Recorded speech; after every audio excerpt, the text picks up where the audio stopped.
This is The Baseline, discussing the hot button topics of the NBA. Welcome, everybody. You are tuned to The Baseline. Cali, Warren Shaw discussing the hot button topics of the NBA. NBA is rocking and rolling. Some great games have been played so far over the last couple of weeks.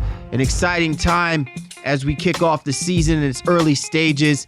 And, hey, man, I'm excited to get back in the helm and start talking hoops with you and the listeners. And, of course, I got to do it with my right-hand man, 50 grand NBA aficionado, my man who grinds like no other, writes for www.shawsports.net, is the owner of www.shawsports.net. Big Kahuna PNC, my brother from another mother, Mr. Warren Shaw, repping out of Fort Lauderdale, Florida.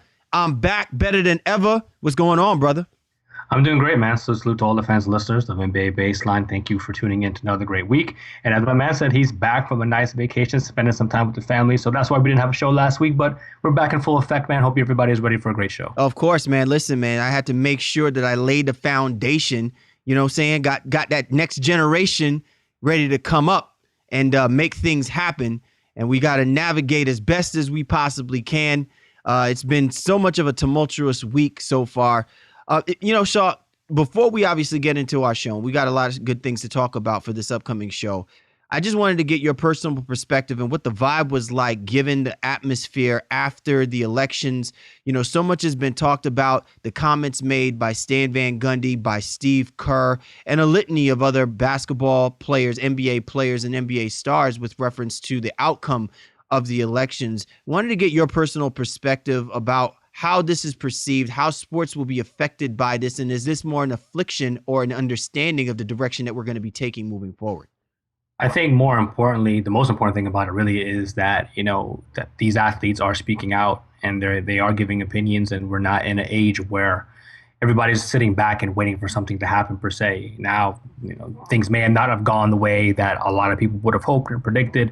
I think even some of our athletes, obviously, who are primarily minorities in today's society, and they've been very vocal about what they were hoping and thought would come of this election. But nevertheless, I feel that them just voicing their opinions and now trying to be active agencies of change, if you will, in their own right, and using the platforms that they have to affect the things that they need to affect within their local communities. And that's all since started, from all the senseless killings and things that have been happening in the community over the last few years. But I think they're more acutely aware of things right now and are more ready to be more, again, as I said, more active than they've ever been. And, again, no matter what's happened, and no matter who the president is, we still need to do the things that we need to do within our own local communities. And I think these players are going to be more willing to help as well. Yeah, I think one of the things that people are tending to forget is that everything happens for a reason. Okay, we can sit here and we can debate back and forth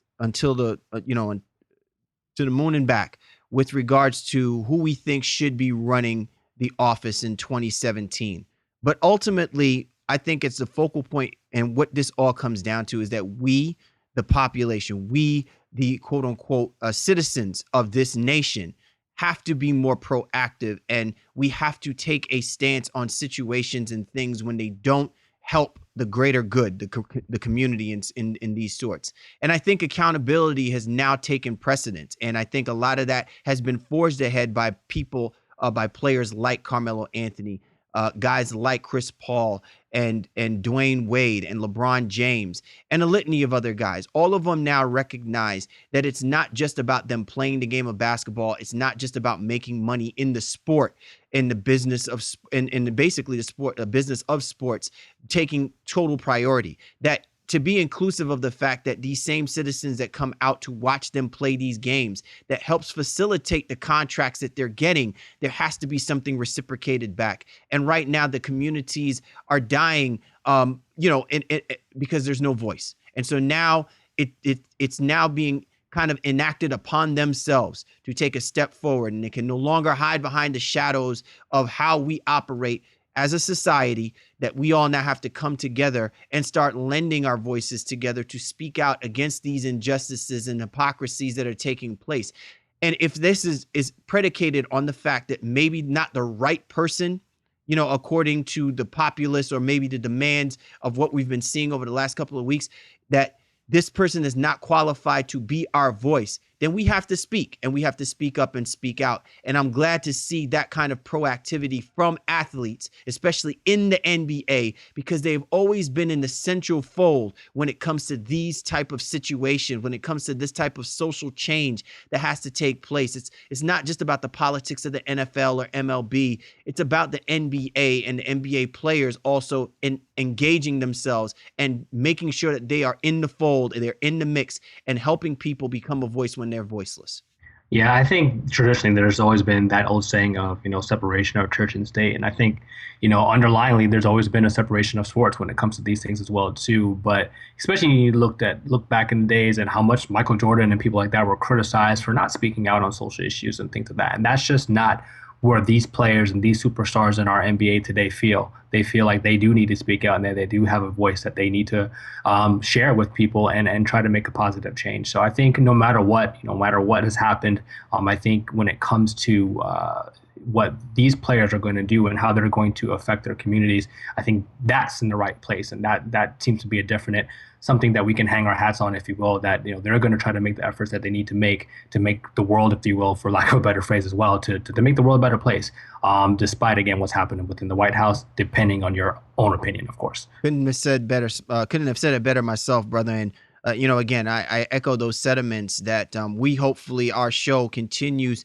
to proactively engage people to talk about not just the game, but also talk about the things that also affect the game. And clearly this whole week, the process and the outcome has affected the game, has affected the listener, and has affected the avid fan. And we just wanted to make sure that we lend our voices as well, too. But let's get right back into it, man. It's all about the hoops that's been happening so far. So great show lined up.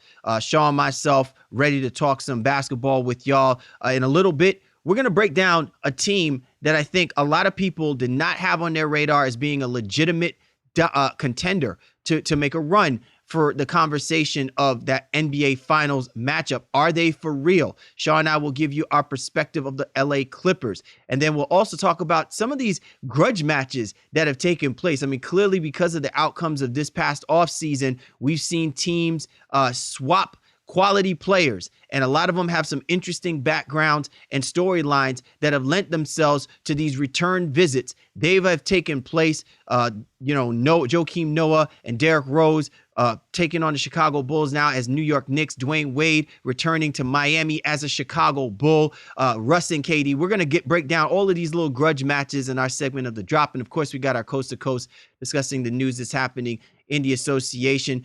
As always, be sure to get at my man Shaw at Shaw Sports NBA or get at me at GameFace Lee. We ask you always to get at the show's Twitter handle at NBA Baseline, available on Player FM, Microsoft TuneIn, Stitcher Radio, and also iTunes, also available on Google Music and the Roku channel. Also simulcasting on the Sports Brothers Network Monday through Friday. Be sure to catch us, our brothers out there holding it down, discussing all sports happening down in South Florida. The Sports Brothers doing it lovely. Be sure to check them out at the Sports Brothers Network. All right, you know how we do, and you know how we like to set it off. It's time now for the breakdown. Time to break it down to the bone gristle. Time now for the breakdown. This segment of the breakdown brought to you by fanessentials.net. Be sure to get dipped down in your favorite sports gear. Prices start at $14.99 and $34.99. But if you go to Fan Essentials, get your gear ready. When you get to the checkout, use Baseline as the promo code. You will get 30% off of your first month. Once again, go to the checkout. After you got your gear ready and you selected your price, you put Baseline in as the promo code. You get 30% off of your first month. So be sure to check out fanessentials.net to get the essentials you need for the NBA season. So the big topic of conversation for us this week is relegated to a team that when we had our conversations in the preview, there's no question that we talked about how this would easily be the second best team in the Pacific Division. It was just hard for myself and maybe even Shaw to some level degree to buy that they could actually be the second best team in the Western Conference, maybe even the second best team in the NBA. But when you look at what the Los Angeles Clippers have done over the first 8 games, it's really hard not to have that kind of conversation. Is the Los Angeles Clippers a legitimate team? Should they be legitimately in the conversation as being one of the best teams to challenge out of the Western Conference? So I'm going to start with you, Shaw. What is it about the Los Angeles Clippers that has you leaning towards that side of saying, you know what, this team is for real? Defense, first and foremost. I don't know what Doc Rivers has done, and I actually, enlisted the help of one of our friends, Coach Nick at B-Ball Breakdown, to kind of see if he was going to do a video on it.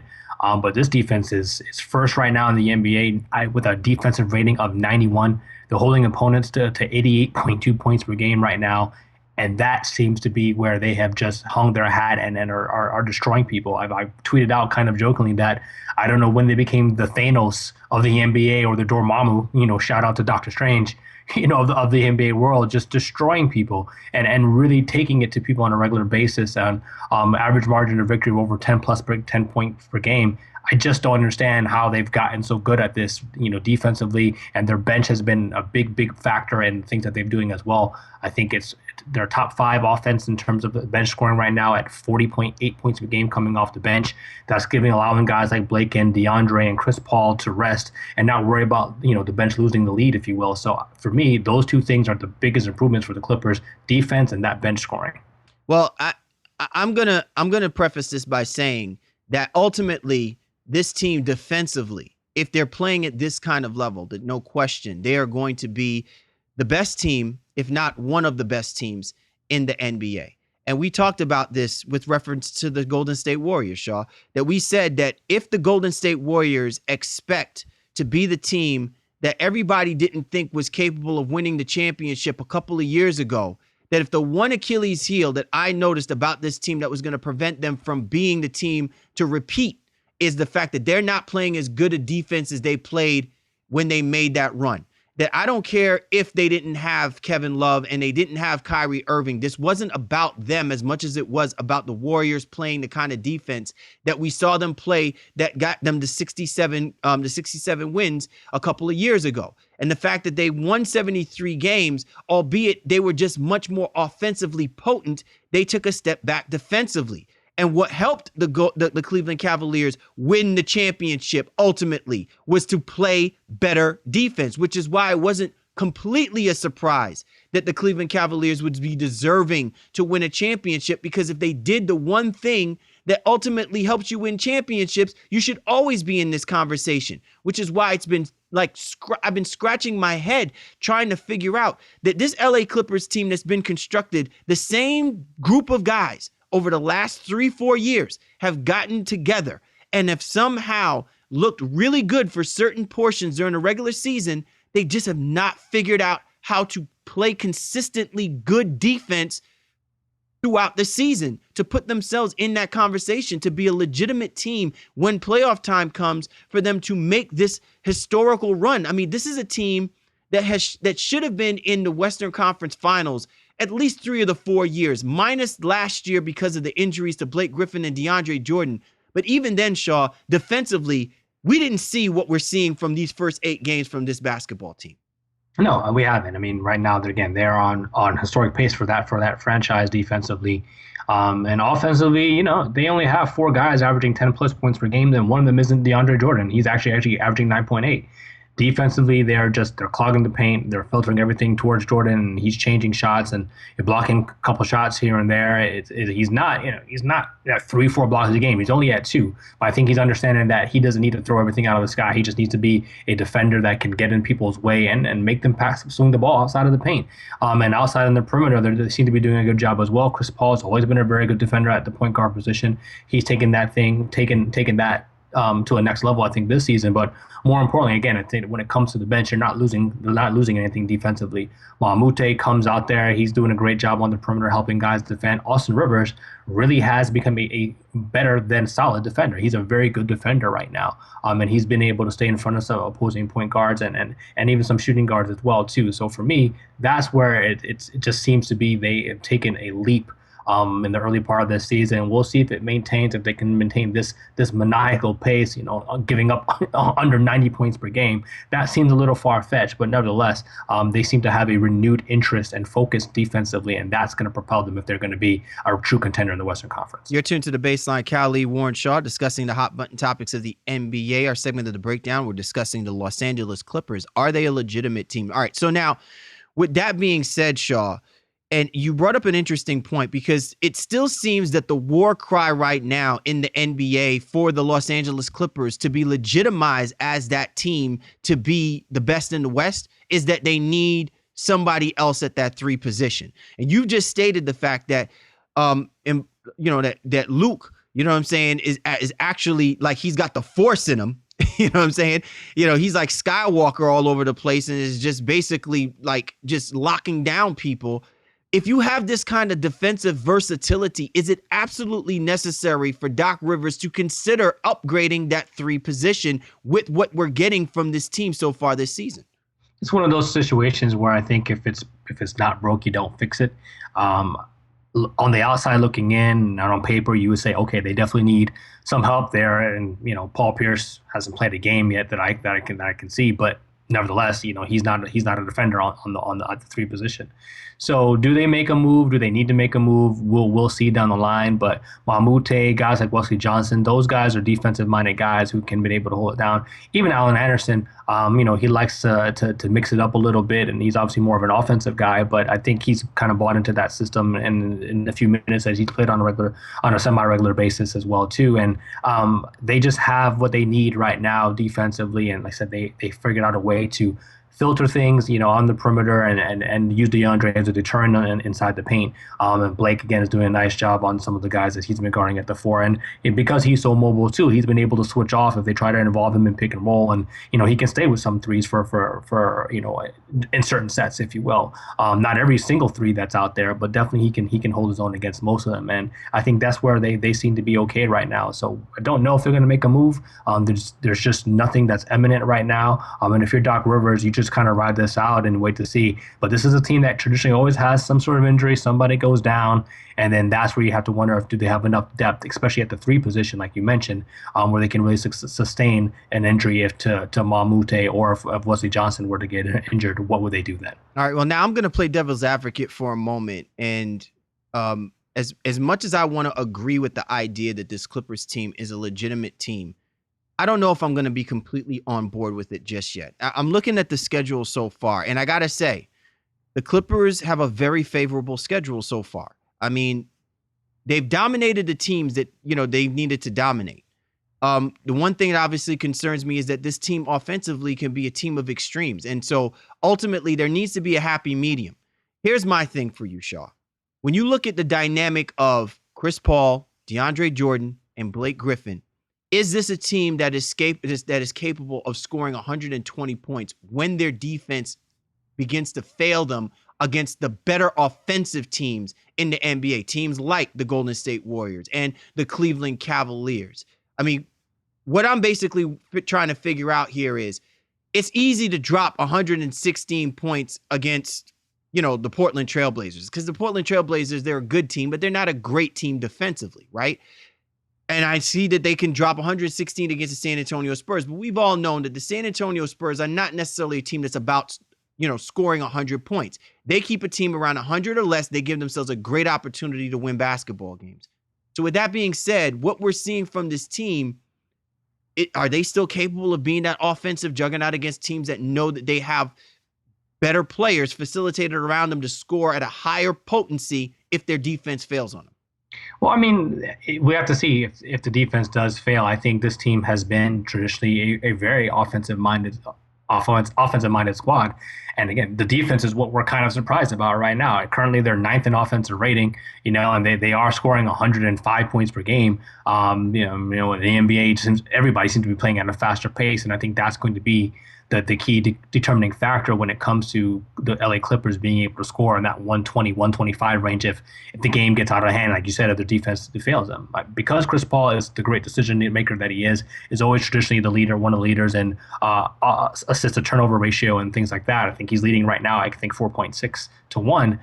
they're always going to have an opportunity to be good offensively. And if you're not throwing the ball around and you're getting good looks on a regular basis, then yeah, that's obviously going to increase your chance to score on a regular basis as well too. So if they need to score 120, Blake, Chris Paul, even DeAndre on those lobs and those putbacks, those guys will get it done. JJ Redick still a great shooter, and he started off rough, but he's definitely been picking things up as well the last couple games too. So I'm not worried about them from an offensive standpoint at all.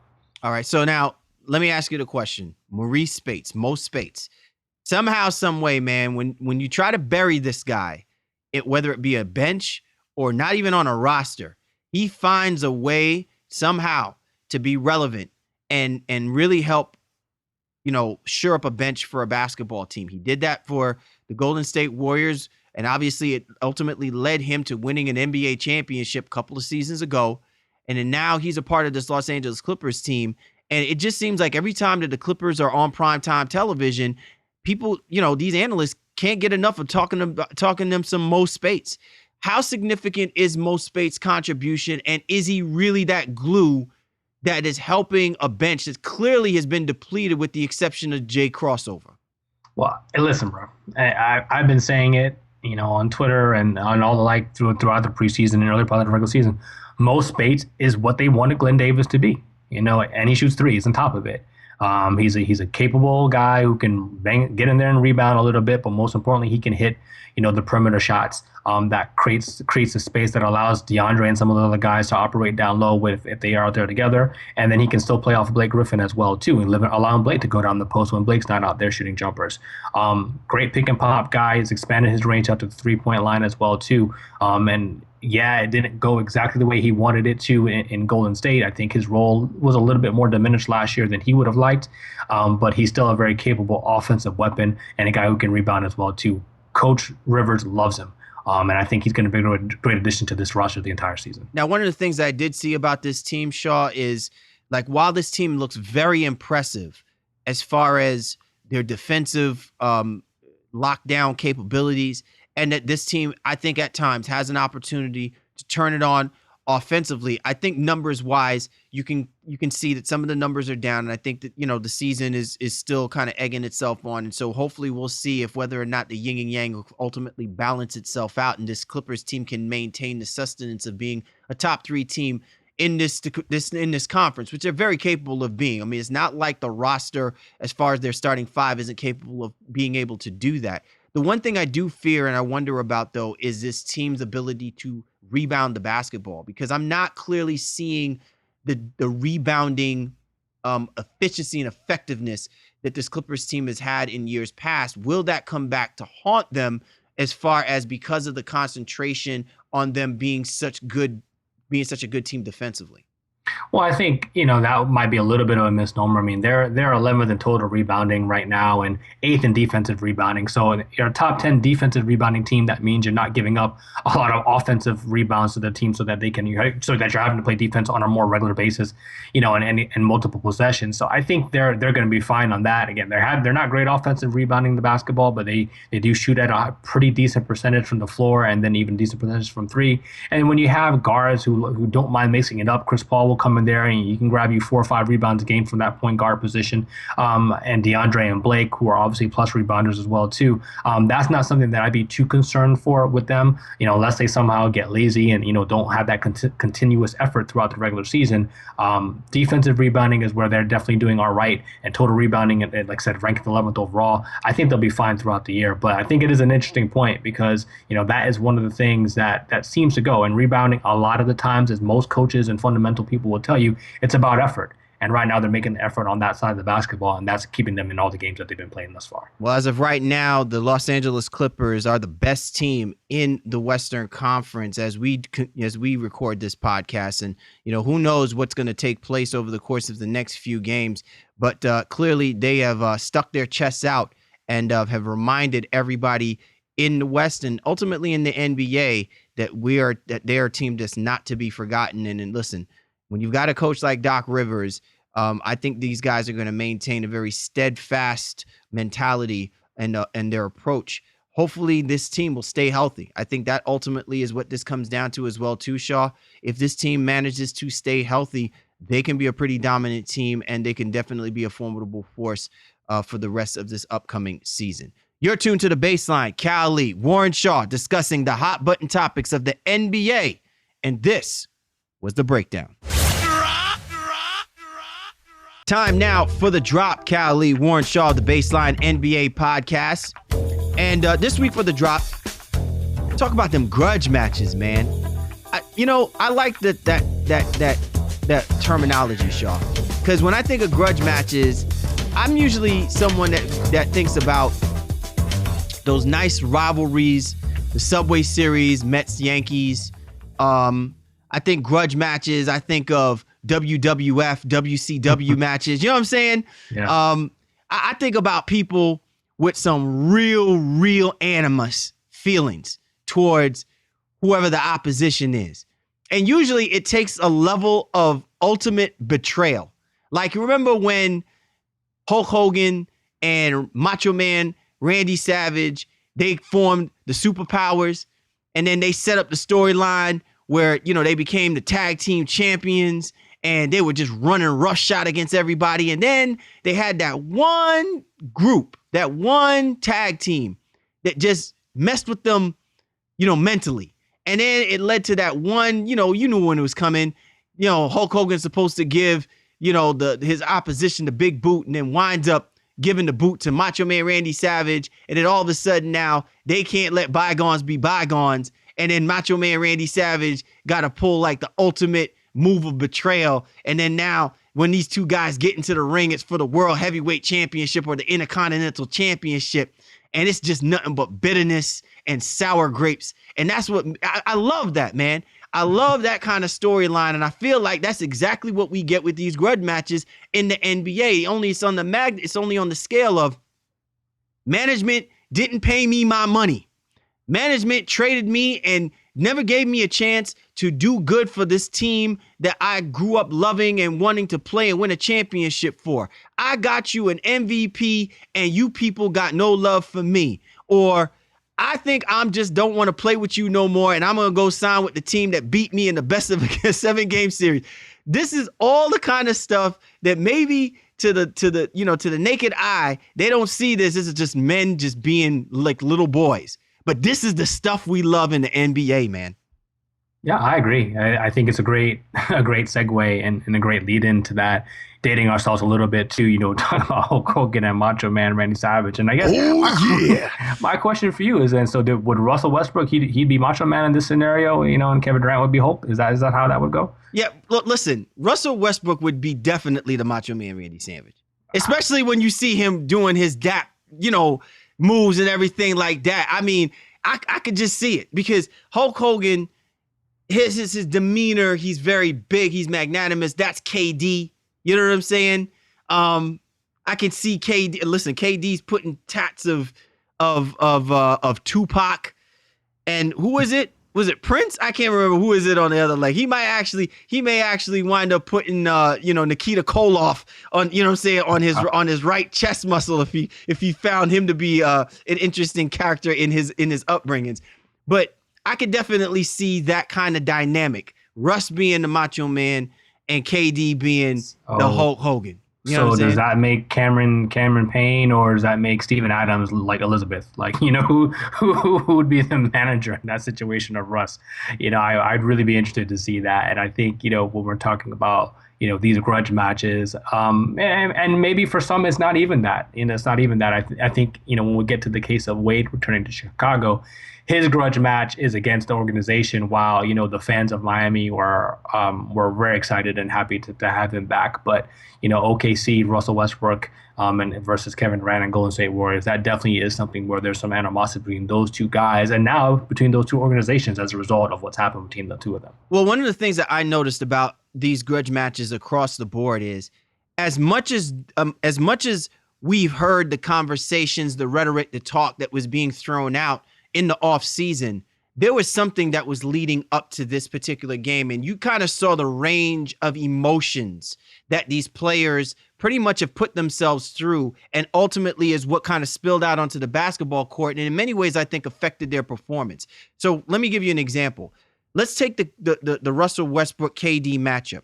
Much had already been said about KD just basically not shutting up, just still talking about their relationship and where he was with this team and where he was with Russ and everything, and Russ trying to kind of really kind of brush it off. He doesn't want to deal with it, never wanted to deal with it. I mean, clearly we saw that these two guys, these polarizing top 5 NBA players, they were aight, but they weren't like, you know what I'm saying? They weren't that good with each other. You know what I mean?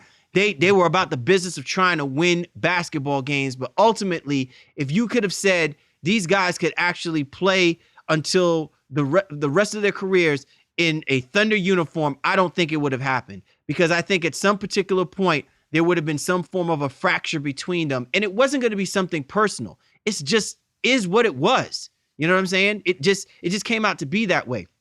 But with Russell Westbrook, you saw a man that clearly wanted to prove to people that he alone can destroy the Golden State Warriors, that he didn't need Kevin Durant to help him do what he wished that he had done last year in a 7-game series. That should have happened in the 5th game of that series.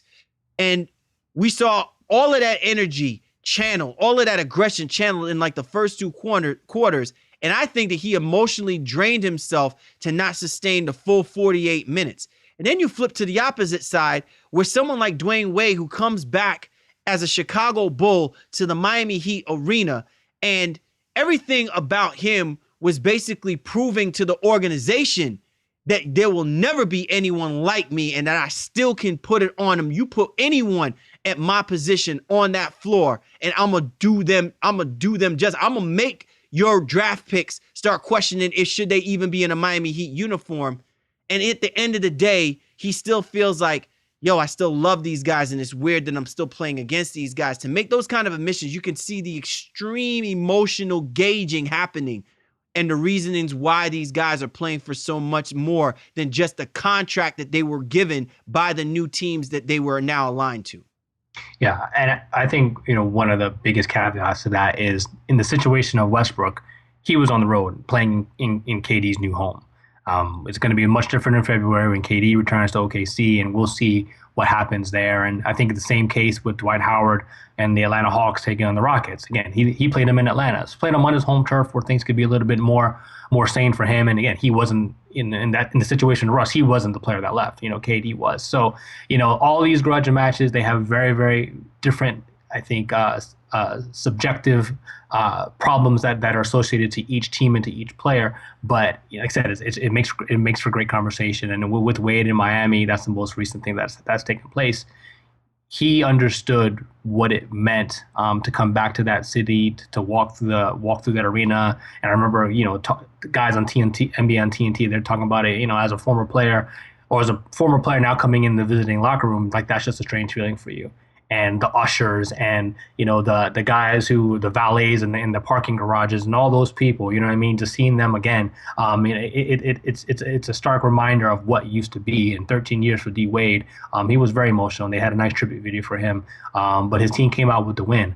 And again, in the situation in OKC, his team went into Golden State and Westbrook. And that was a good basketball game, by the way. That was a great basketball game that they played.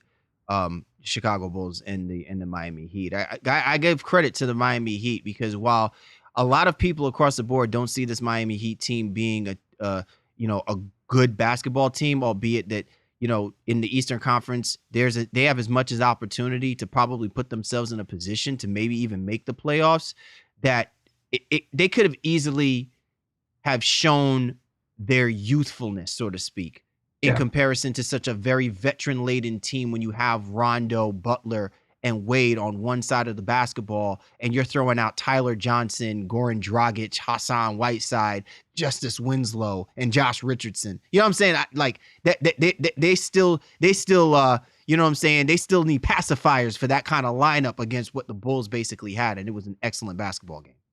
Yeah, Miami definitely fought.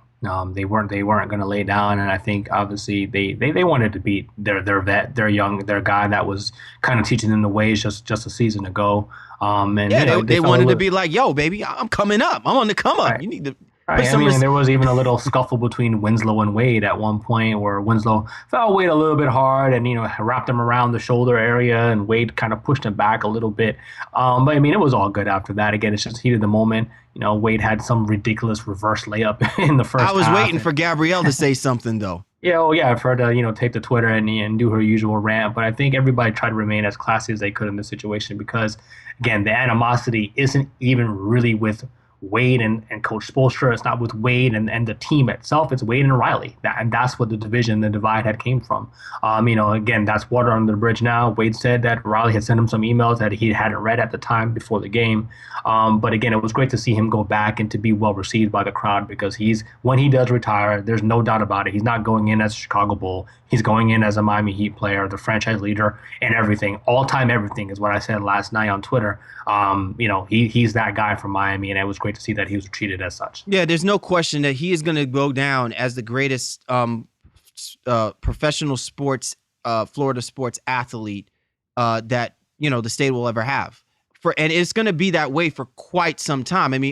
Listen, man, the Miami Hurricanes were basically considered as the greatest Florida sports, athlete of in many respects, in many regards, up until Dwayne Wade. As great as the Miami Dolphins were, and we talk about Dan Marino being one of the greatest players, he didn't have a chip.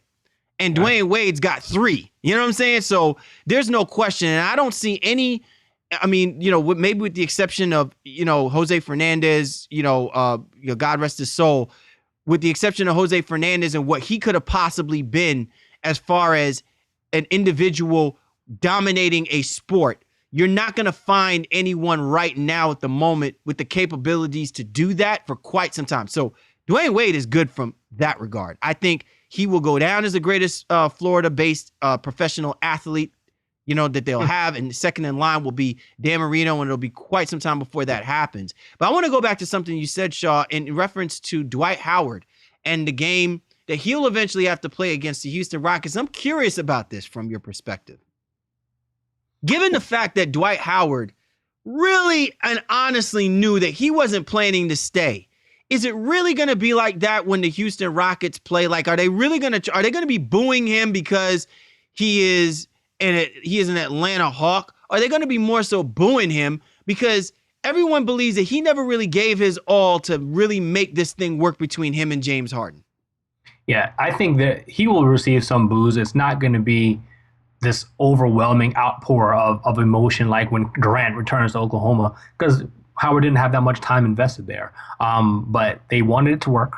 And he and Harden, they clashed, as many have reported. Even when we had LaVoy Allen on our show a couple weeks ago, he said as much. He saw the dissension between that roster and that team, and between those guys specifically. And there's going to be some animosity for some of the fans, but I don't think it's going to be as bad as it could have been, or as bad as somebody like Durant going back to OKC is going to face.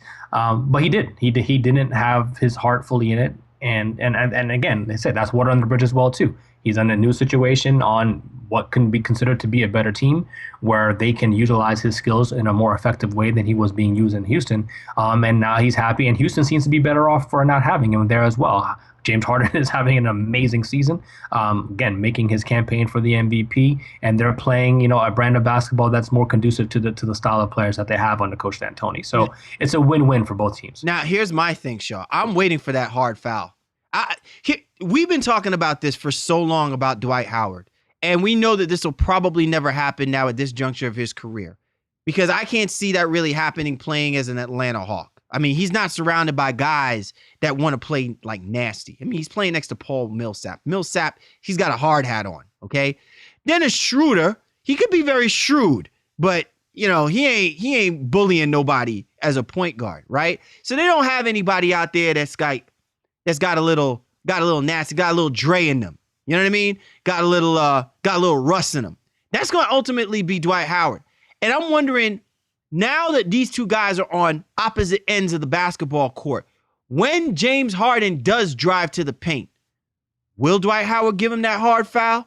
You know what I'm saying? And then what will people actually say about it? Because to me, I feel like it's going to be necessary, because I still believe that Dwight Howard still needs to reestablish himself as one of the more dominant players, staying healthy, of course, dominant players in the paint. And I think sometimes to do that, sometimes to prove that point, you got to do it to the opposing team's best player. Can't bring that nonsense easy on my side of the court. So I'm just wondering, will that be mistaken for? Because I feel like with Dwight Howard, when that time presents itself and he is in Houston and James Harden is coming in with that nice little, shimmy Euro 2-step that he likes to do, will Dwight Howard say, hey, man, like old times, right? Yeah, right. We'll see. We'll see. I can't recall, in that game in Atlanta, if, Harden got in there and Howard, delivered a blow of a certain nature that would be sending a message. I can't remember, I have to go back and look at that tape. But I think in Houston, if that were to happen, of course, it's going to be, a lot of drama and a lot of. I want to see Dwight Howard turn into Trouble Man 31. I'll man T.I. I want to see him go ATL. I really do, because then that tells me that he really is about, because to me, Shaw, he's gotten away with the Orlando Magic, gotten away with the Los Angeles Lakers, and even with the Houston Rockets. He's gotten away with being the happy-go-lucky, kind of, here and there. This probably is going to be his last destination, man. And ultimately, we've been saying that for the Atlanta Hawks to be legitimate, to beat the Cleveland Cavaliers, they need to grow some cojones, man. They need to step up and put and put some fear in somebody. And Dwight Howard could still be that guy. Ultimately, I'm just wondering if he's going to take it serious enough, even against a team that I felt like kind of put him in that position, throwing him under the bus like that, not making him the player that he thought he was going to be in Houston. Yeah, I mean, again, we'll see when it happens, or if it happens, when they play next. And he definitely has the ability. He's always had the ability to be a very physical and dominating presence. And I think he's done that to only a certain degree, as you alluded to. I think he still wants to, again, maintain a certain level of marketability. I think in some ways, I feel he's always looking at that too. If he becomes, a full, 7-foot brute, if you will, who's knocking guys down and things like that too. Maybe he loses some endorsements, some things that he likes so much about being about the NBA and life off the court. Because again, those guys traditionally don't do very well, from a market standpoint. But he's got to worry about trying to win a championship at this point and letting this Atlanta Hawks team really improve defensively. They are, I think, just as good, if not better, than they are without Al Horford, with Dwight Howard in the lineup now. So they don't really seem to be missing Horford that much. And Howard has been giving them everything that they needed him to do as a second option on that team. So his defense and his toughness is really going to be the key to how the Atlanta Hawks matriculate through the entire NBA season. And a hard foul on James Harden wouldn't be too bad. Yeah, just kind of throw that. I want to usher Dwight Howard into the Attitude Era, man. NWO. I want him to go NWO on the NBA. That's what I want to see Dwight Howard do. A lot of wrestling references.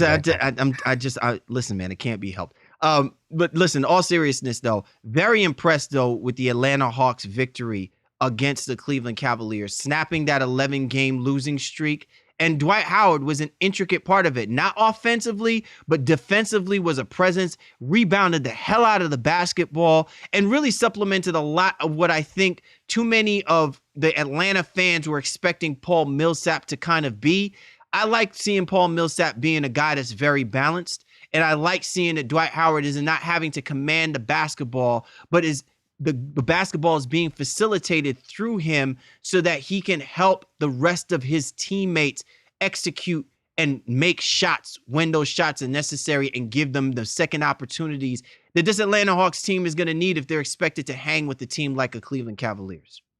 No, I mean, and again, I loved, like I said, what they did in Atlanta, going there and snapping that losing streak to that team that has really been the thorn on their side for the last few seasons, as Atlanta has tried to somehow rise in the Eastern Conference rankings, if you will, and just can't seem to get over the hump. So maybe that was a little bit of a message, but overall, this team is thriving, and they can probably be the subject of a breakdown in the coming weeks as well too. But again, it all stems to that first matchup, against the Houston Rockets. Howard played extremely well. And had a double-double, didn't shoot great from the free throw line, still was 4 of 10. That's just, I guess, what's always going to be what it's going to be. But he really showed himself to be mature and was able to really take things home for them down the stretch of the game there. And I think this Atlanta Hawks team is going to be very, very happy they signed him. Now, it'd be remiss for us not to kind of briefly discuss what happened with Derrick Rose and Joakim Noah. these New York Knicks, and they make their way to Chicago and they take on the Chicago Bulls. What do you think? What do you think is really going on with this New York Knicks basketball team? Because I feel like all of that hype, and I really think that a really good storyline was kind of there. Like, I feel like Derrick Rose clearly, in some respects, even though he kind of brought this on himself a little bit and unfairly was judged more so because of the fact that he couldn't stay healthy during his tenure as the Chicago Bulls. But I just think towards the latter part, the stages before he left, he ultimately said things that I just really think really made it just easy for them to go ahead and just kind of usher him out the door, and not really make so much the effort of trying to keep him. But what did you kind of get? What kind of vibe did you get from Joakim and Derrick Rose with reference to them being as New York Knicks coming back and taking on the Chicago Bulls? I feel like they're so preoccupied on figuring themselves out as New York Knicks than them being motivated to show the Chicago Bulls what they may be losing out on. Well, I think they were motivated. There's no two ways about it. They played their best games of the season to date. Rose had a double-double. Noah had, a typical Noah line, 16 points, 9 rebounds, 4 assists, 3 steals. They both were motivated to play in that game. And for say what it was, I'm sure Rose has had a harder go of it, obviously being the more high-profile player while the two of them were there. But Noah always defended him. And Noah was always seen as a guy who was like you said about Paul Millsap, that the guy who's going to bring his lunch pail and hat every day and get it done. And injuries robbed him of some of the things that he was willing to do. But nobody ever doubted Noah's heart and desire to be on the basketball court like they did Rose at times too. So it was about proving something. And they did. They both played well. As I said, their best games of the NBA season thus far. And they got the win. Carmelo definitely did his thing in helping them to capture that win as well. So kudos to them and what they're able to do. Ironically, I think it's funny that the Bulls have been kind of in a conversation on both ways, with Wade going back to Miami and then having the former Chicago Bulls come back to Chicago and Rose and Noah. A very interesting season, I think, for the Bulls, but it's good for them that they've gotten some of these things out of the way early on their side of things too, so that they can focus on the rest of the regular season. But Noah and Rose, again, they wanted that W, and it showed. And for them, I'm glad they got it. I really am. One final question. Let me ask you, Shaw. Do you think that the Bulls are going to do something for Joakim Noah when he does return? As far as like ultimately, he was a fan favorite, and I'm a little surprised that everything kind of went unnoticed because of the fact that everything happened the way it did in the offseason. What do you mean when he returns? When he retires, you mean, or something like that? Like, because said they both got their tribute videos or whatever the case may be. And, okay, then never mind. Don't worry about it. Yeah. All those things have happened. I mean, it's like you could play a season or two, and you're probably going to get a tribute video now when the way the NBA is going. But both of those guys, they were. Noah, I say, was probably more well liked by the organization, top to bottom, and then the fans as a whole than Rose was, even though Rose was a more higher profile guy and the former MVP and all those things. They really kind of go hand in hand. And again, it is very ironic that they're both on a new team together again and trying to make things happen in New York. All right. Well, listen, everybody is waiting for round 2 of these grudge matches to take place. We always look forward to them. They should be on pay-per-views. Like, NBA should start selling pay-per-views for these. But what I'll say about this is, like, it's a hoop idea that I think we've all discussed and definitely had some conversations on Twitter as well, where we'd love to get the mics, all the players mic'd up for these games. There was a great soundbite in the Heat Bulls game where Wade was talking to Whiteside, and Wade, I guess he had blocked Whiteside at some point in the first half, and Whiteside came to us like, oh man, that was all wrist. They gave you the block on it, but it was really all wrist. And those are the types of conversations, and even that banter between guys would love to have. The same thing when KD was barking at Cantor and Adams and those guys on the bench. Oh my God, that was like, just we need that. Beautiful. That we would pay for that premium coverage. I'd pay for that. And then KD comes down and drops 3 and then looks at Cantor, and I'm just like, please say something, Cantor. Please. Just please say something. Actually, what I found more amazing is that Steven Adams is just sitting there, and he could have easily been instigating himself. And Steven Adams is a rugby type player. He don't play that. He's actually looking over to Cantor like, dude, shut up. Like, KD's already dropped 27 on us in this first half. Why are you talking? Shut up. You know, That's true. I That's true. But again, I that love would be it. great to have. I think I'd love to be able to listen in on those things. Again, it's like that's one of the perks when you're paying $5,000, I guess, to sit courtside. You know, those are things you're going to get to. But if we could get that as a fan and get some premium coverage, hey, I pay a little bit of guap for that. Play a little bit. Yeah, Oh my God. Wouldn't it be great to have Conor McGregor giving color commentary when that happens? Oh God! All right, now I've gone Too far. You're tuned to the Baseline. Cali, Warren Shaw discussing the hot button topics of the NBA, and this was the drop. Coast to coast. Time now to go coast to coast discussing the news in the association. You ready to rock and roll, Mr. Shaw? Absolutely, man. Let's ride. All right. Steph Curry sets the NBA record, most threes in a game. I'm a little surprised that this didn't happen last season, but I guess, hey, you know, he's just playing around and decided to say, let me just save a record or two for me to break for this upcoming season. I don't know what the phrase is. I'm probably using it wrong. What was it? Contrarian or whatever the case would be. The game after he snaps his 157 straight games with a three-pointer. Then he goes out here and drops 13 three-pointers in the next game, breaking the NBA record that he was tied with Kobe and Danya Marshall for. You know, whatever, serendipity, all whatever words and terminology you want to use. I just thought it was very apropos for Curry to go out and do that. And again, I was halfway watching that game, and then all of a sudden I was like, wait, he has 8 threes? Oh, he has 10 threes? So then I started really paying attention, and, you know, the 13th three that he hit was, you know, was ridiculous. It was all one of those nights, and he definitely had something to prove that evening. Yeah, clearly, you know, he just wanted us to feel a sense of mortality when he went that, you know, when he hit that offer. And then he said, all right, back to my superhuman ways. Yeah. All right, a word out in Pelican land. Drew Holiday is expecting to return possibly sometime in mid-November, which I think is a really good thing, Shaw, given what's happened with himself and his family. Obviously, a lot of personal things happening there.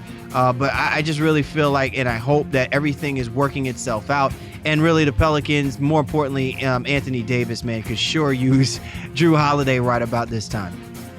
Listen, shout out to Tim Frazier. He's been trying to hold it down, and very, very capable point guard. But they need Drew Holiday out there, on both sides of the basketball, and giving AD a true, legitimate running mate on the court on a regular basis. And more importantly, Gentry needs Drew Holiday. But you know, in all seriousness, you know, Drew Holiday's wife needed him, and that's why he's been gone.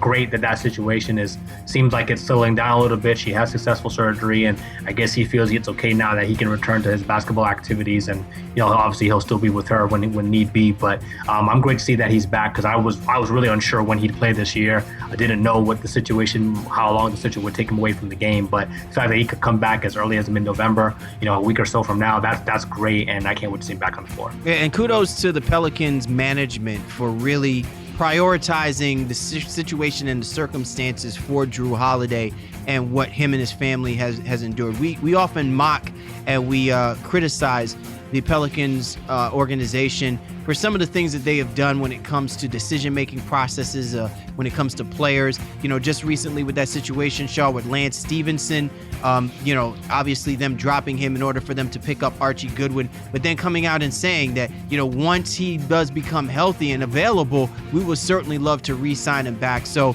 you know, listen, sometimes the business doesn't always tilt to the direction of where it favors the players, but in circumstances like what happened to Drew Holiday, I like the fact that the Pelicans did step forward and do the right thing in making sure that they take care of the player, the man first, than worrying about him and what he should be contributing for this struggling basketball team. Yeah, I mean, again, you can say a lot of things about the Pelicans organization, some things that they've flubbed up, but they definitely gotten this right. And I think even what you mentioned there too, about reaching back out to Lance if need be, when things come back around and he's healthy again, and giving him back a roster spot. I think all those are great things that are going to sit well with future players and future free agents for that organization. Definitely. All right, out in Washington, what the heck is up with J-Dub, man? John Wall hitting a wall. John Wall just going off the wall. Like, seriously, ejected twice already this season. I don't even think that he's ever been ejected once prior for his career up until this particular point. Itchy trigger finger, man? I mean, seriously, is it really that hard out there in Washington? I mean, off to a rough start, you know, and this is a team that you picked to be a little bit better. Oh, so I jinxed John Wall. That's what it is. Oh, okay. All right. Listen. Well, you know, they haven't gone through this NBA season the way that they've liked. And again, funny to me that in the second ejection, they were winning and beating the Boston Celtics pretty handily, and just, he was just still frustrated. So he's been a little bit ornery. It's been a rough summer. He's battling injury and things like that. And Bradley Beal and he and whether you believe they're getting along or not getting along, who knows? But Wall definitely has some things he needs to figure out, and I think Scott Brooks is going to have to get in his ear a little bit and settle him down, because he's an amazing talent. Almost averaging a double-double again this year, getting 4 rebounds a game as well too. Again, he can do everything he needs to do on the basketball court. He just needs to settle down and try to get his team a couple more W's. Well, listen, I can understand his emotional frustration so far, and clearly he needs to keep that in check.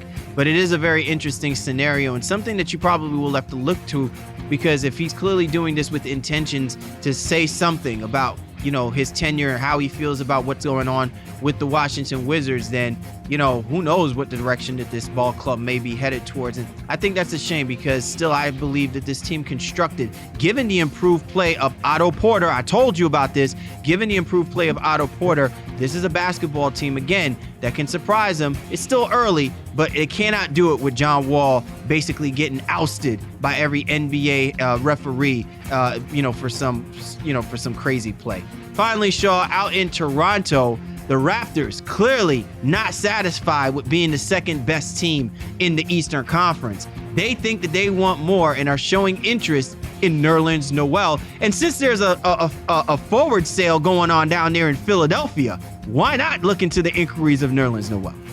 Yeah, this is a great, I think, inquiry on their part. Nothing is imminent just yet, but with Jared Sullinger being out for an undetermined amount of time, they definitely have a hole at the power forward position that they need to fill.